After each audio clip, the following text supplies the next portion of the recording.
everybody, welcome to Vyper Majik Channel, and we are talking the EA press conference for E3 2017. Hey everybody, and welcome to Vyper Majik Channel's EA conference reaction. I am not your host, Jim Afanis. My name is Brent Kossina. You may have seen me on some other videos on Jim's channel. You may have listened to our E3 podcast predictions. You can go check those out. It's still early in E3. But I am here substituting for Jim while he is off in LA over on the West Coast experiencing everything firsthand. He is at EA Play. That's probably kicking off right now that the conference has ended. And he's going to have a ton of coverage for you guys when he gets back from his trip later this week. He will be recording videos all throughout the week of everything he plays. His true experience probably starts tomorrow. He's going to Xbox Fan Fest, as you know. He's going to be on the E3 floor Tuesday, Wednesday, Thursday. He's going to have a ton of stuff for you. But in the meantime, he has asked me, his buddy, Brent Kossina, host of the BK's Bullets channel. We cover everything comic books. As you can see, we're here in the BK's Bullets studio, aka my man cave. But I'm filling in for him doing press conference reactions this weekend. And let's get started. We had the EA press conference, which started at 3 o'clock Eastern Time, 12 o'clock Pacific Time. Man, this thing was boring. Oh my goodness. The crowd in the EA press conference just did not know when to clap. Now, this is strange because I just got back from a trip to California and Hollywood. We did, 2 shows. My wife and I were in a live taping of The Voice. We were in a live taping of Jimmy Kimmel. And those guys know how to get the crowd riled up. They spend 20 minutes with a comedian, getting everybody laughing, hoo-ha, and they make you clap for everything. Apparently, these video game conferences do not have an audience participation person to tell people when to clap. Now, I know there are some journalists in the room and stuff typing away on their keyboards or phones. I saw a bunch of them when they were panning to the audience and stuff like that. But this is was just a bore to watch. And normally, I feel like EA's press conference is the most boring because they have so many sports things to cover. It's guaranteed you're going to hear about FIFA, Madden, NBA, sometimes NHL, and those are the ones, they sell a lot for EA, but are they new? Are they exciting? Not really. EA's press conference just gets a bad rap overall. It's not the most anticipated. I don't know why they jumped the gun and moving it into Saturday. I guess so that they could have their EA Play event over in Hollywood that Jim is attending, so they needed to probably announce some things before they had the event. But looking at my notes, I have pages of notes here, so if I'm looking down later, that's what I'm looking at. They didn't really have anything new to announce. We saw one entirely new game, a tease for tomorrow's Xbox presentation, and everything else we kind of knew going in. So let's just run down the list here. They are in the Hollywood Palladium. They started out in Patriots jerseys. They had a drum line. So I thought we were going to talk about Madden, and they showed a trailer for the Madden campaign, but they didn't talk anything else about Madden. I noticed Mahershala Ali is playing your dad. You as the player, or it's the campaign mode. You go through your whole career. And it looks like they got now Oscar winner Mahershala Ali to play your dad. That's pretty cool. I just watched Hidden Figures last night. He was in it. I love that actor. I loved him in Hunger Games. I loved him in House of Cards before anybody knew how to pronounce his name right. Great actor. But that's all the Madden you had was that little trailer. Nothing new, nothing, that's a pretty new thing. It seems like all of the EA Sports games now are going to have a campaign mode where you have a single player thing and you are one person playing your entire career or up until a certain point in your career. We'll get to that later when we talk about FIFA. But that's all we heard from Madden. We didn't even hear the name of the game. They just said Madden. Did they say Madden 18? Is it Madden Live 18? I have no idea. So he talked about, plug-in EA Play and,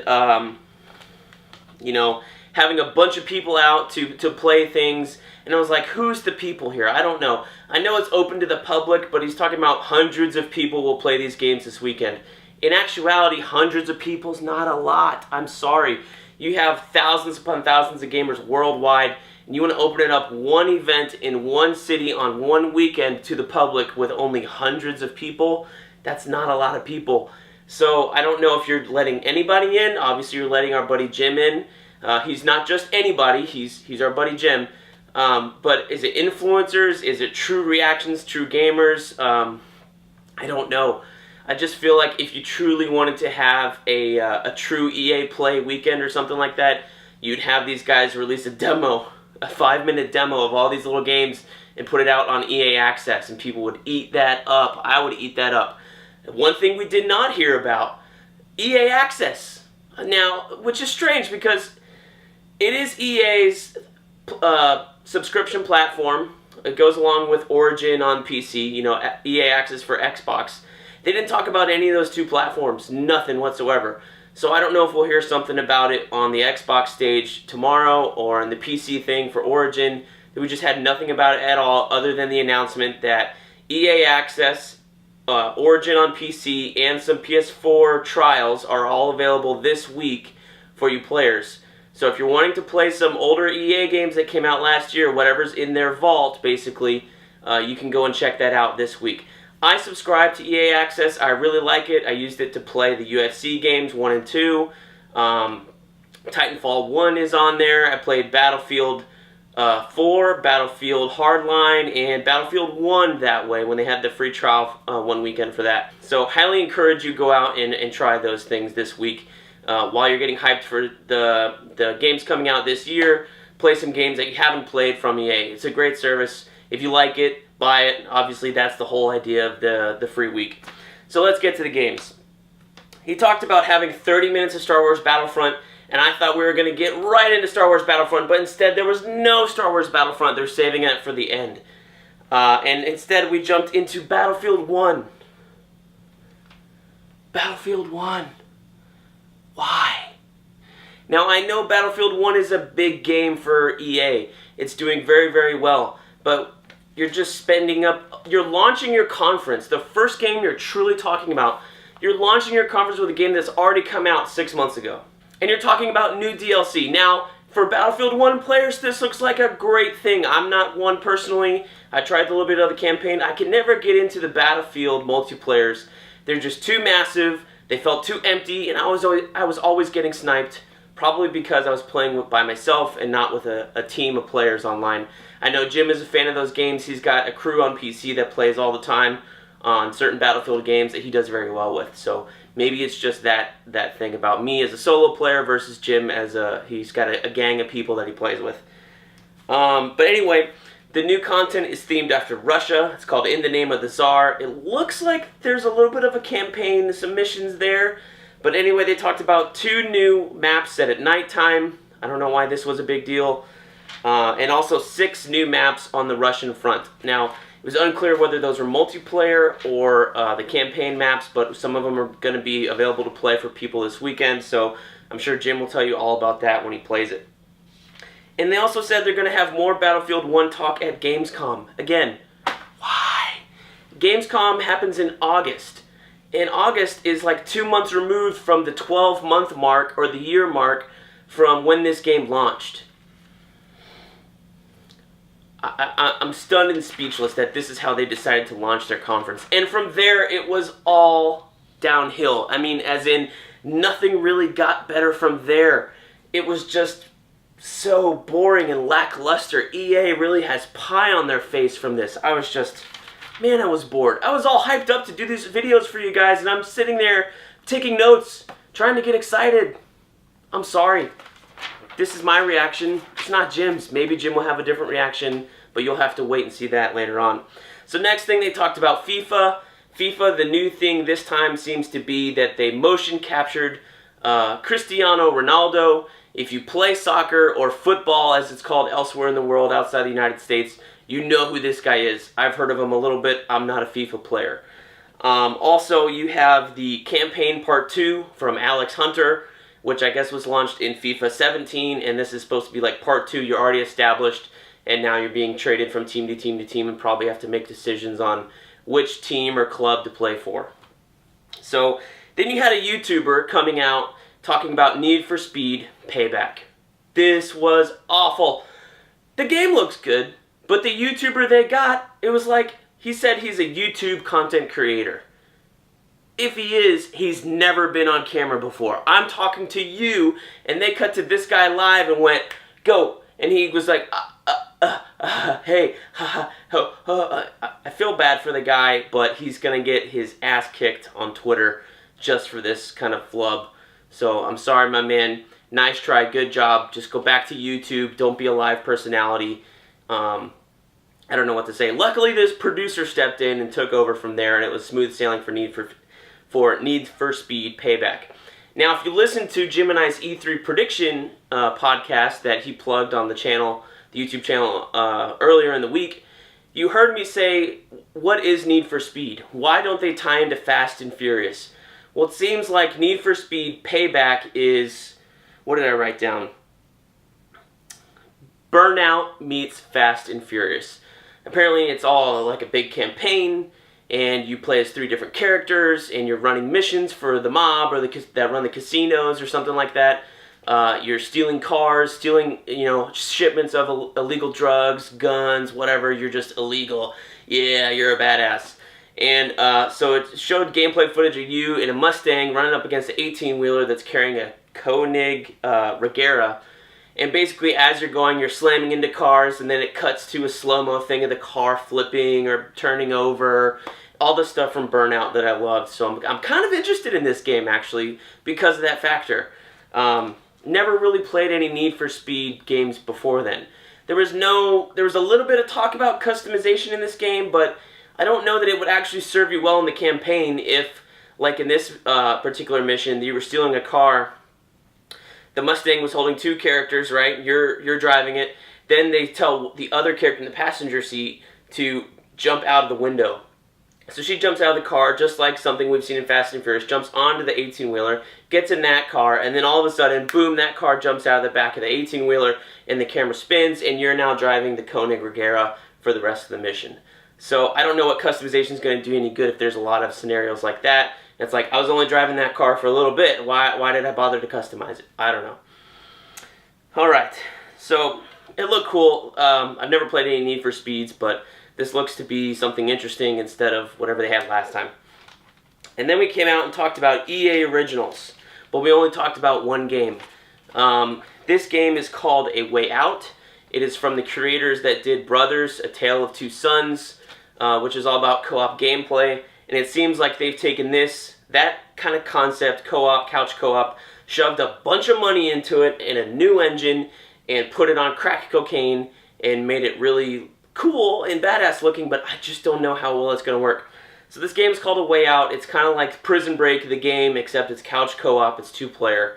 And the creator was out there talking about how this was designed exclusively for couch co-op, or split-screen co-op, he said. So you can partner up with somebody online, but whether you're in Orlando, like me, myself, and Jim are, or you're in California, you're playing with somebody else, you're always going to be seeing the other player's point of view, right? As if you were sitting on a couch next to each other. Now, that seems like a cool idea, but when you're online and you're seeing that other person, I'm not sure that you want half of your screen to be lost if it doesn't necessarily have to be. This will probably be a game that's probably best played with 2 people in the same room, right? But, I just don't know how long that can last. It seems like couch co-op was a big deal when Halo 5 launched last year, and everybody was bitching and moaning that, they took out the split-screen co-op from Halo 5, blah, blah, blah. But if this game sells well, it'll show, I guess, that that era of gaming, or that thing in gaming, is not quite dead. But if this game flops on its head and doesn't do any better than Brothers, A Tale of Two Sons, then I don't know where this game designer is going to go, because it seems like that's his sole focus, is to do couch co-op. There's 2 games in a row right now. I mean, it looks generally interesting. I don't think I've played a Prison Break storyline before, but that wasn't really, it didn't seem to be the whole game. It seemed to be the first part of the game, and then you moved outside, and then you're just 2 badasses going on a story. So I guess my biggest question is, how long is this game? Is this like an 8-hour game, a 10-hour game, a 20-hour game, a 6-hour game, a 4-hour game? Is it something that your friend can come over in an afternoon and you guys can beat in one session? Or is it going to be like a weekly long thing that you're going to have to do? It just seems like the length of this game is going to dictate how well this thing plays, because if you got to keep making appointments for your friend to come over and then they cancel or whatnot, then you're just going to forget what's happening in the story. It looks cool. I'm just not sure about the actual execution when you want to put it into practice. So then they came out and talked about the Seed team, which are Team of Futurists and EA. Then they talked about Madden and Scorpio. Okay, I lied. This is not the only... They didn't mention Madden just once. They had it twice. This was the second time. And they showed some things of Madden on the Scorpio, just some like turnarounds of players so you can look at the details. Didn't come across quite well on my 1080p TV, but that's the danger of 4K gaming. Nobody, not everybody has a 4K TV. Very few people do. So we need to do things that, showcase the power of these consoles without just, broadcasting it in 4K, because 1080p doesn't do the HDR stuff, doesn't do 4K, right? So it just kind of fell flat. And also, it seems that everything is running on the Frostbite engine these days at EA. Every trailer that they had, except for the A Way Out trailer, had a Frostbite logo on it. So I guess that's EA's engine of choice right now. Anyway, we jumped to BioWare's new IP. No mention of Mass Effect Andromeda. No mention of Mass Effect DLC. I know that team has been like disbanded, but this was just... Oh man, it was almost like don't even mention... the thing BioWare's most famous for, Mass Effect. Anyway, this new game is called Anthem. We're going to hear more about it tomorrow at the Xbox briefing. Basically, it kind of looks like a Titanfall ripoff. They had some mech-looking suits, but they were smaller. They weren't big, right? It was almost as if you stepped into a suit of armor on stilts, and then, the top of the guy's chest is probably over your head, and then the actual, mech suit head is above your head. So instead of me being 5'8", I would be a whole head taller, so 6'8", or something like that. But I don't know how the arms work unless you're like this inside your own mech suit. We're operating your legs, but your arms are on some joysticks. It doesn't matter for gaming. It looks cool. It's very futuristic. But another futuristic shooter action gamer, I'm not sure that we need that right now. But anyway, that's all we got. Quick little trailer. We'll find out more tomorrow. Then we go to NBA Live 18. There's a free demo in August. Check that out if you're interested. And your progress in the demo will carry over to the actual game if you end up buying it. So that's a cool thing to have. Anyway, they have a new mode in here called The One. And this is, again, your career mode kind of campaign type thing.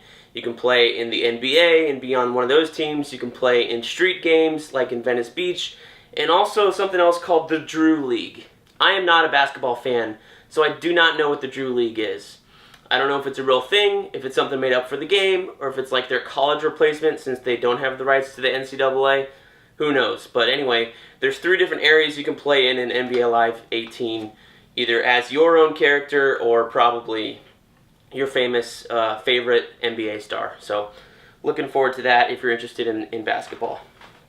So then we jumped to 30 minutes of Star Wars Battlefront 2. I was secretly hoping we were going to get a hint of whatever the next Star Wars game is past Battlefront. What is the thing that the other Star Wars teams are working on? I think there's 2 other Star Wars games being worked on outside of Battlefront 2 right now. What are those? We have no idea. They didn't mention them at all. Maybe they will be talked about in one of the other conferences this weekend. It's probably unlikely if EA didn't showcase it themselves for this year. But, you got to hand it to them. They are talking about games that are coming out in the next 12 months. They're not really looking forward to anything unless it turns out that this Anthem game from BioWare isn't coming out until 2018. So, a little interesting there. Star Wars Battlefront 2 started out with a Twitter comment with John Boyega saying, will we ever have a Battlefront campaign? And then it had all the other ones that said the same thing, like pop-up video. And the answer is yes, and that's here in Battlefront 2. It was revealed at Star Wars Celebration, I think back in May. So if you want to watch that trailer, go watch it. It looks great.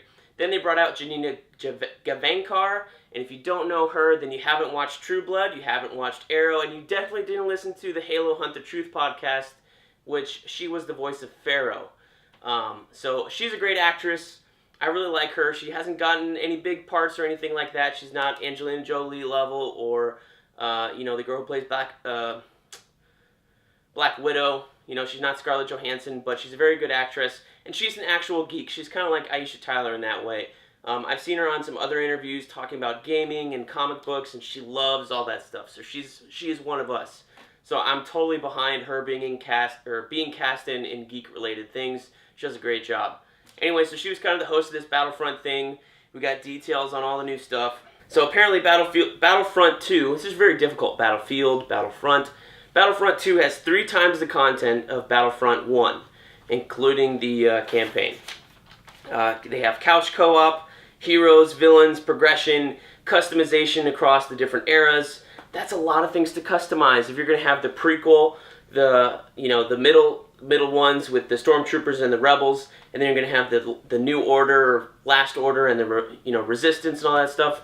That's like 6 different teams to customize your people for across however many classes they're going to have. That's a lot of work. Anyway, they had some game changers that they called. The top Battlefront players come in and play Battlefront 2 to give them feedback. This is kind of like Halo 5's Pro Team that they used to tweak their multiplayer. They did a similar thing, and that seems like that's going to be very good. As far as progression in here, you're going to have your battle points. As far as progression in here, it seems like you're going to have your battle points being earned throughout the match, and then you can spend them as you want.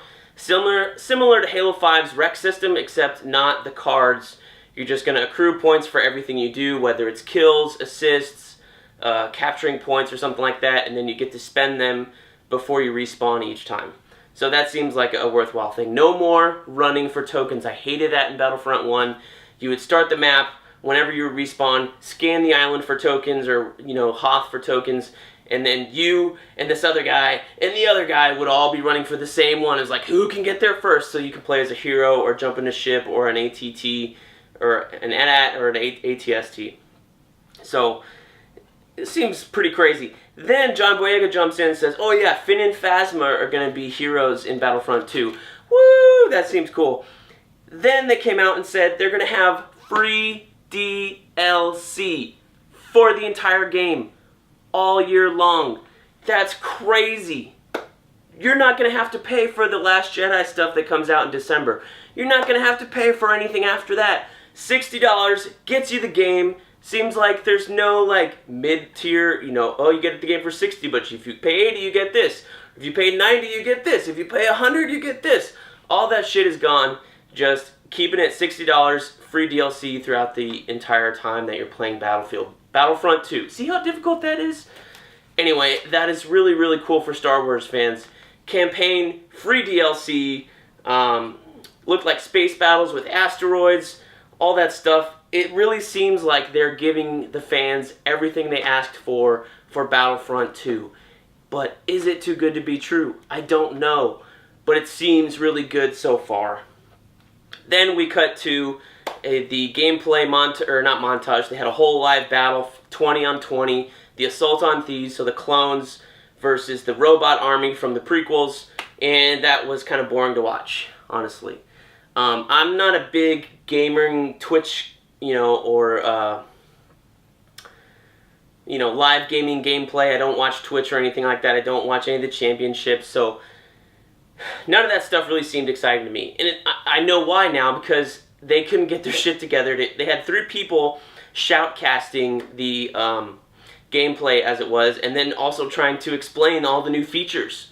So it's like, what are we doing? Are we talking about who's doing what in the game, or are we talking about the new features in the game? So they were trying to do that. The camera would switch to a heavy clone trooper, and they started to talk about his abilities, but then he didn't do anything exciting. So whoever's controlling the board in the back switched to a guy in the Starfighter, and they're like, oh, I guess we're going to Starfighter now. All this stuff that was live just didn't play out very well and didn't make it very exciting to watch, and that was like a 12-minute match. It was really long. I felt like they could have done a shorter 5-minute snippet that was well planned, well timed, and better executed in that case. But it does look, it's Battlefront. If you played the first one, it's probably very similar. Just a lot of tweaks, plus the campaign, plus the free DLC. Seems to be like a good thing to pick up if you're a Star Wars fan. And that was it for EA. Like I said, no, very little Madden, no NHL, no UFC. One new EA original game other than the Star Wars stuff. Small mention of BioWare's new IP, which probably is not going to come out until another year since they just released Mass Effect 4. And that was it. Like I said, I don't know why they're launching E3. Everybody knows what they're going to show, sports, Star Wars, and or battle something aside from Star Wars, and that's exactly what they did here. So I guess if you're a fan of all those games, you probably like this conference. if you don't have any interest in a lot of the sports games like me, then you probably didn't like this conference. So hopefully you guys enjoyed this reaction video and continue to watch throughout the weekend. Hopefully I'm as high energy as Jim is after he watches this stuff. I'm running out of breath here, trying to be as energetic as Jim and Rachel are after last year's conferences and stuff. So stay tuned here on Vyper Majik for more E3 coverage, conference reactions from me throughout the weekend. We're calling it the BK's Bullets Takeover. Once that's over, you will have content from Jim when he gets back from his trip from California, maybe throughout the week. So check him out, Vyper Majik. Like, comment, subscribe to Vyper Majik if you like this, want to see more. If you like me and like comic books, check out my channel, BK's Bullets. I'll put something over here as well so you can watch that. So thank you guys for watching, and I will see you soon tomorrow for Xbox.